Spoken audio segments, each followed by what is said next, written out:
हमारी संस्कृति, हमारी पहचान। यज्ञ, योग, आयुर्वेद सदा रहे हमारे साथ। भारत के प्राचीन ग्रंथों एवं आधुनिक विज्ञान का दिव्य संगम, यज्ञ महिमा।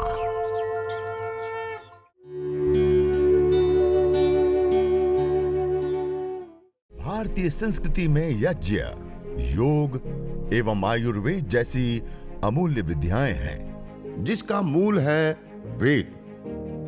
इतिहास की ओर दृष्टि डालें तो भगवान राम, भगवान कृष्ण से लेकर राजा महाराजाओं, ग्रामवासियों व अरण्यवासी ऋषियों की कुटियों तक नित्य व नैमित्तिक यज्ञों का प्रचलन देखने को मिलता है।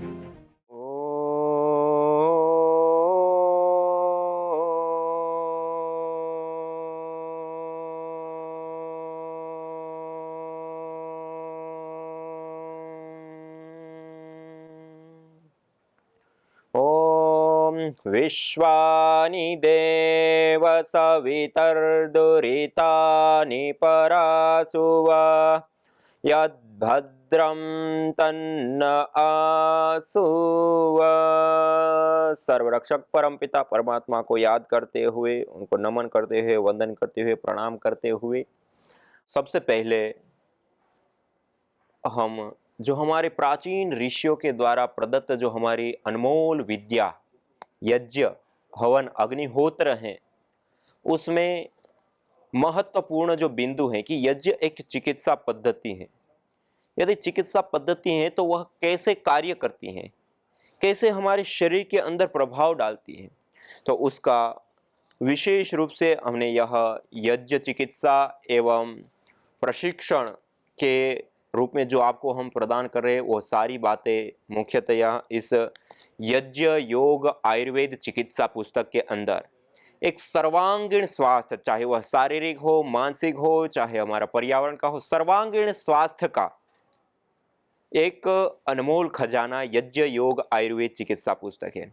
इस पुस्तक के अंदर रोगानुसार यज्ञ, यज्ञ की महिमा, यज्ञ की प्राचीनता के विषय में सारी बातें, आयुर्वेदिक धूम्र चिकित्सा से लेकर के यज्ञ चिकित्सा से संबंधित जो अलग अलग बातें और रोगानुसार हवन सामग्री, ये सारी चीजें इसमें दी है।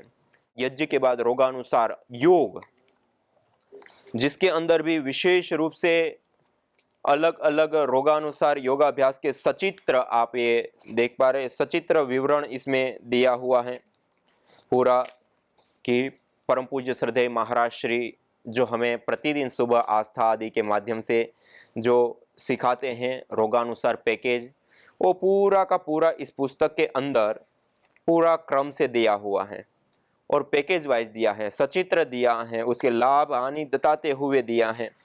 यह सूर्य नमस्कार से लेकर के 12 दंड, 8 बैठकों से लेकर के बैठकर किए जाने वाले आसनों से लेकर के अलग अलग जो भी आसनों का पूरा क्रम है, वो पारंपरिक चीज़ें हैं, वो सारी की सारी चीज़ें सचित्र इसमें विशेष रूप से बताई गई हैं और दिया गया है। ये आप देख पा रहे हैं पूरी रोगानुसार योग, जो इतने वर्षों से परम पूज्य महाराज श्री ने अनुसंधान कर, रिसर्च कर, अनुभव कर जो चीज़ें सामने आई, वो चीज़ें इसमें विशेष करके बताई हैं। ऐसे ही रोगानुसार जो हम एक्यूप्रेशर करते हैं, वह भी इसमें विशेष करके ये आप देख पा रहे हैं, विशेष रूप से बताया है। और रोगानुसार एक्यूप्रेशर के बाद इसके अंदर रोगानुसार आयुर्वेदिक औषधियाँ या रोगानुसार जो अलग अलग औषधियाँ आदि हैं, आप देख रहे पूरा आयुर्वेद का एक दर्शन कि कौन से रोग में कौन सी औषधियाँ लेनी है हमें, कौन से रोग में क्या पथ्यापथ्य हैं, फिर प्राकृतिक चिकित्सा, घरेलू उपचार, इस प्रकार रोगानुसार जैसे आयुर्वेद के अंदर हम देखते हैं उसके अनुसार पूरा इसमें सचित्र दिया गया है। और इसके साथ साथ इसके अंदर विशेष रूप से ऋतुचर्या, ऋतुनुसार पथ्यापथ्य आदि सारी बातें भी इसमें विशेष करके बताई हुई हैं। तो आप इस पुस्तक का विशेष रूप से प्रयोग ले सकते हैं यज्ञ योग आयुर्वेद चिकित्सा को आगे बढ़ाने के लिए।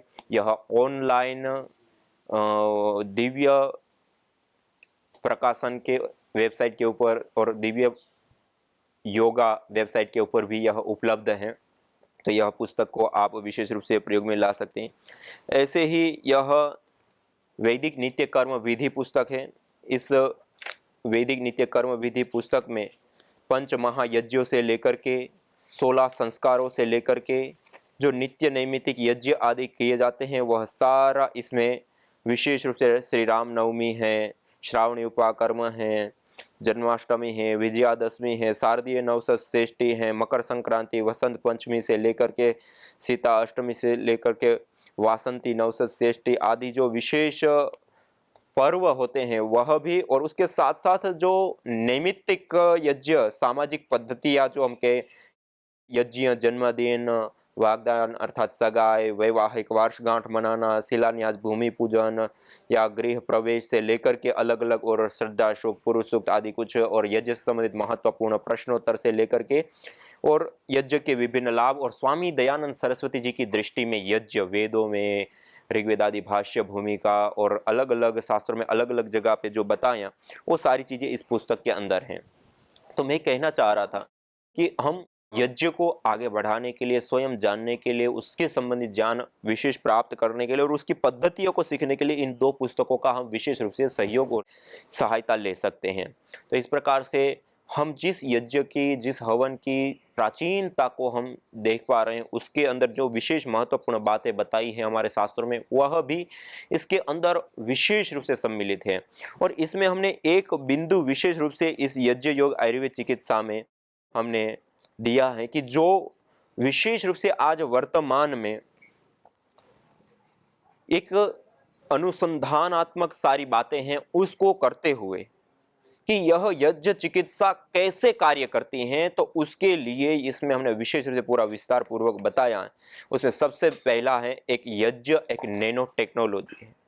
यज्ञ करने पर नैनो स्केल पार्टिकल्स बनते हैं, नैनो पार्टिकल्स बनते हैं। वह जो पार्टिकल होते हैं वह विशेष करके हमें कई सारे लाभ प्रदान करने वाला होता है। तो यह जो यज्ञ है, हवन है, अग्निहोत्र है, उसमें यज्ञ एक नैनो टेक्नोलॉजी है। और वायु रूप आहार से स्वास्थ्य, पहले तो नैनो टेक्नोलॉजी को ही हम समझे तब भी एक बहुत बड़ा बिंदु है कि जिस वायु के समुद्र के अंदर हम श्वास लेते हैं उसके अंदर विशेष करके दो प्रकार के कण, धन आवेशित कण, ऋण आवेशित कण पाए जाते हैं। और उस धन आवेशित कण और ऋण आवेशित कणों का हमारे शरीर के ऊपर बहुत गहरा और अद्भुत प्रभाव पड़ता है। जहां पर घना जंगल है, पेड़ पौधे लगे हुए हैं, ये आप देख पा रहे हैं घना जंगल। ये चाहे घना जंगल हो, चाहे पहाड़ी क्षेत्र हो, नदी का क्षेत्र हो, या इस प्रकार के जो अलग अलग जो प्राकृतिक स्थान होते हैं, वहां पे स्वाभाविक रूप से ऋण आवेशित कणों की बाहुल्यता पाई जाती है।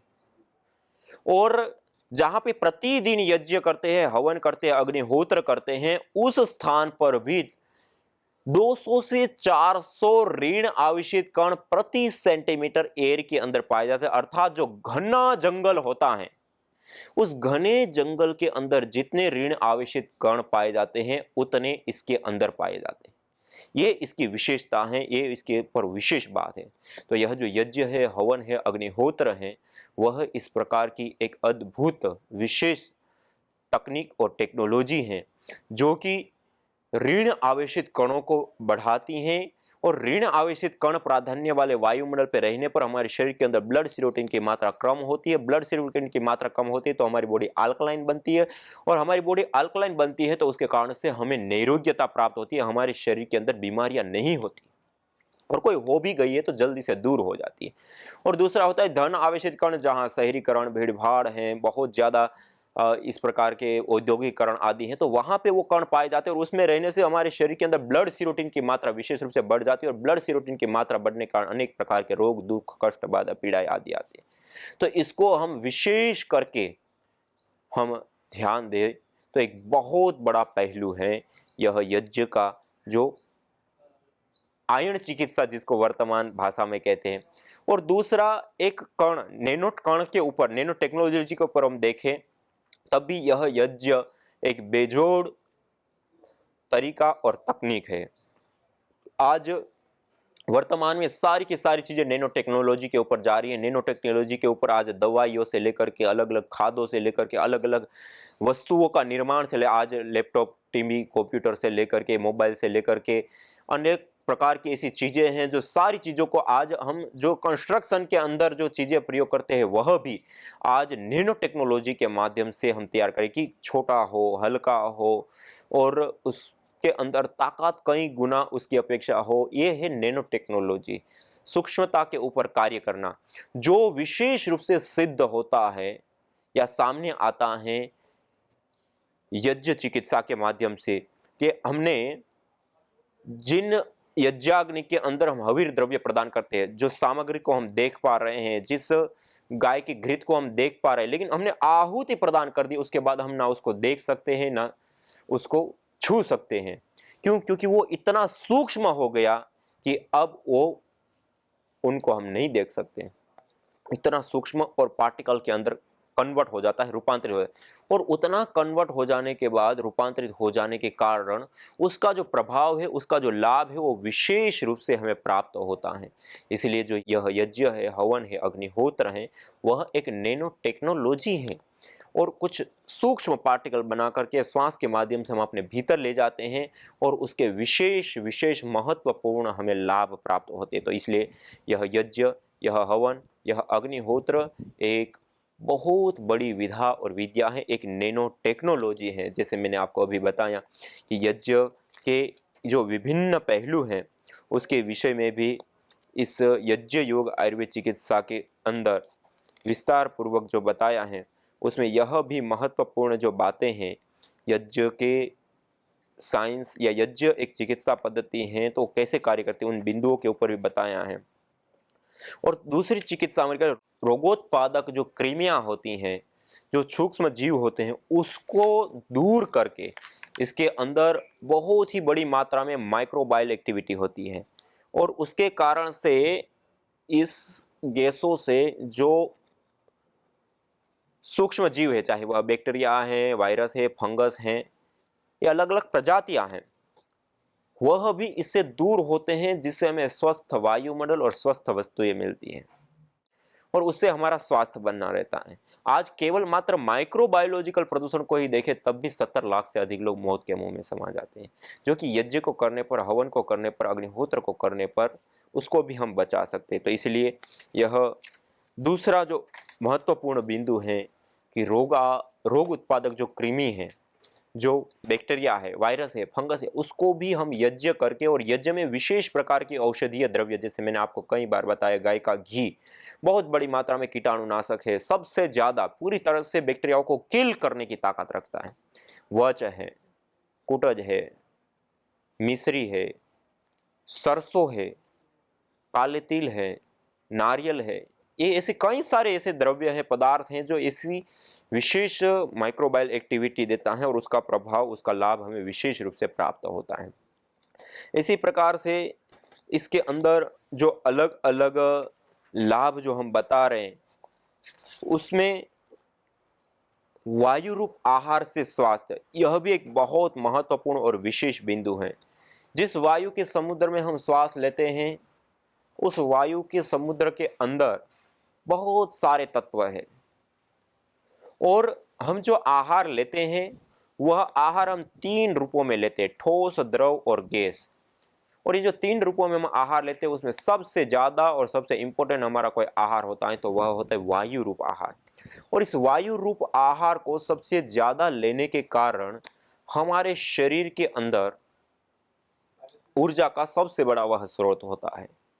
और हम जब चिकित्सा करते हैं तो चिकित्सा के दौरान जो हम अलग अलग चीजें प्रयोग करते हैं खाने के रूप में और हमारे शरीर के अंदर उन तत्वों की आपूर्ति होती है, वैसे ही यज्ञ, हवन, अग्निहोत्र को करने पर जो वायुमंडल का निर्माण होता है, उसमें श्वास प्रश्वास की क्रिया करने पर वह जो विशेष गैसें बनी, वह जो विशेष प्रकार के तत्व वायुमंडल के अंदर आए, वह हमारे श्वास प्रश्वास के माध्यम से हमारे भीतर जाते हैं लंग्स तक, लंग्स के माध्यम से ब्लड में और ब्लड के माध्यम से हमारे पूरे शरीर में व्यापक हो जाते हैं। तो यह जो यज्ञ है, हवन है, अग्निहोत्र है, वह इस रूप में भी एक बहुत विशेष भूमिका निभाता है। इसलिए हम इस यज्ञ को, हवन को, अग्निहोत्र को करते हैं। वह वायु रूप आहार से भी हमें स्वास्थ्य देने का कार्य करता है। इसी प्रकार जैसे आयनीय चिकित्सा मैंने बताया, 2 प्रकार के कण, धन आवेशित, ऋण आवेशित कण होते हैं, उससे हमारी चिकित्सा होती है। और इतना ही नहीं, यह जो कण होते हैं, पार्टिकल्स होते हैं, वो जब वायुमंडल के अंदर आ जाते हैं तो वायुमंडल के अंदर आने के कारण जो वायुमंडल के अंदर व्याप्त जो रेडिएशन है, उस रेडिएशन को भी कम करने का कार्य भली प्रकार से सिद्ध होता है इस यज्ञीय पार्टिकल के माध्यम से। डॉक्टर वाई के विजय जी, जयपुर यूनिवर्सिटी राजस्थान में, उन्होंने विशेष रूप से कार्य करके स्वामी कृष्णानंद सरस्वती जी के निर्देशन में, और उन्होंने भी यह सिद्ध किया, यह साबित किया, यह सामने आया कि जो अलग अलग प्रकार के रेडिएशन होते हैं जिससे हमें हानि होती है, यदि हम यज्ञ करते हैं, हवन करते हैं, अग्निहोत्र करते हैं, तो उससे वह पार्टिकल उस रेडिएशन को दूर करने का अद्भुत कार्य करते हैं।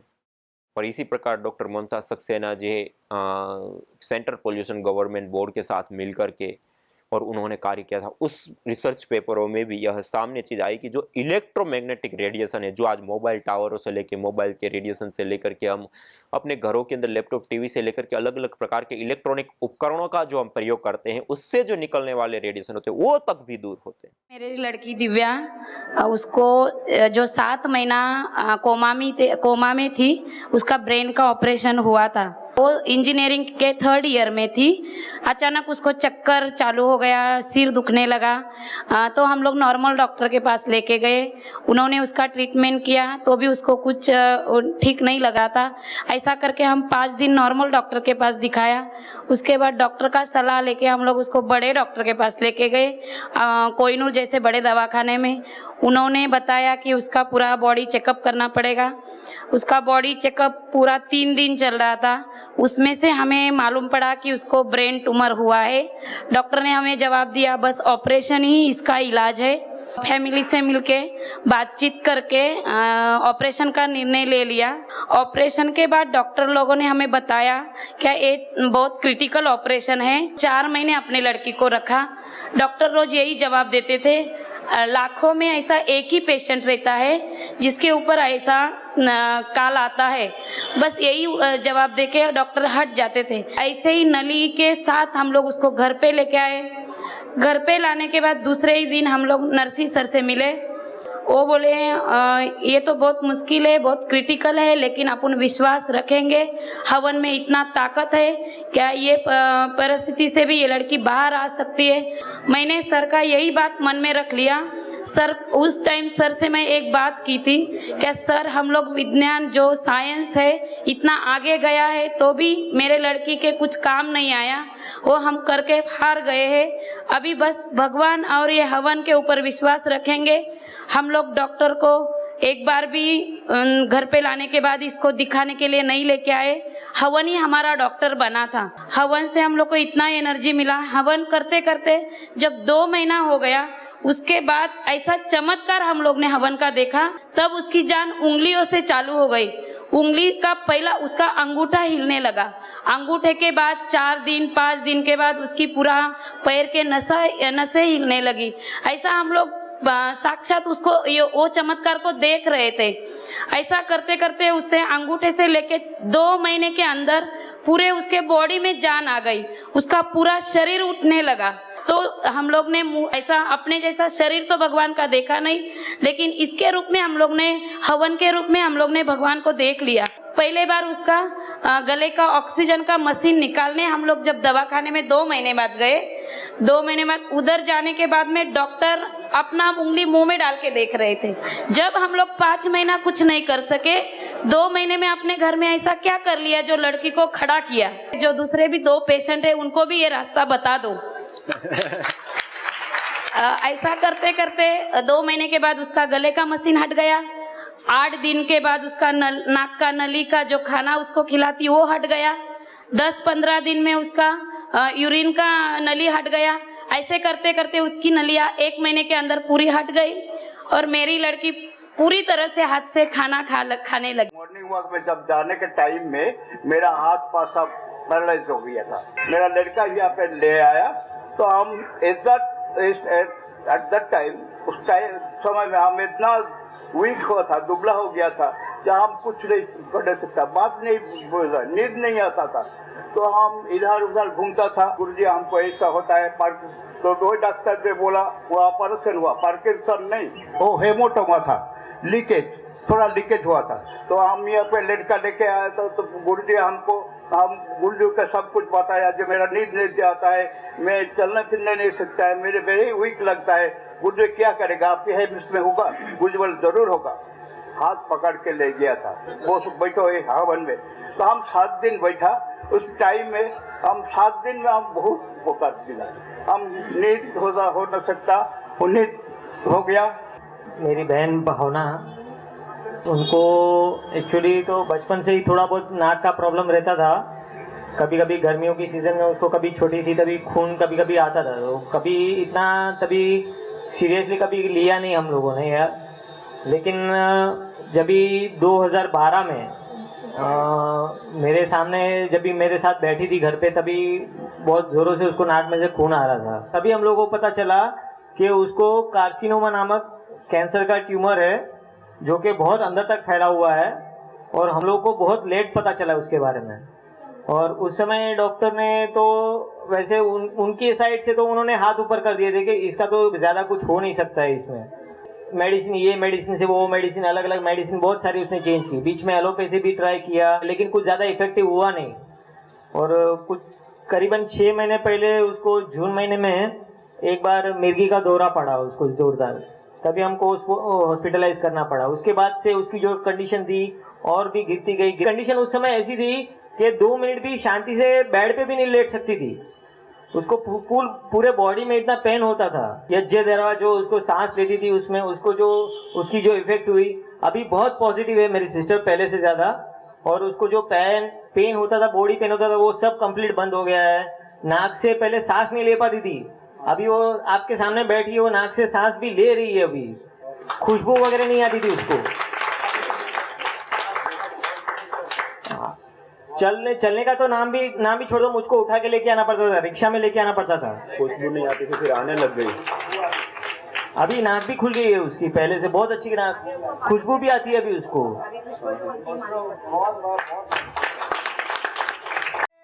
यज्ञ भारतीय संस्कृति की मुकुट मणि है, प्रतीक है, मूल है।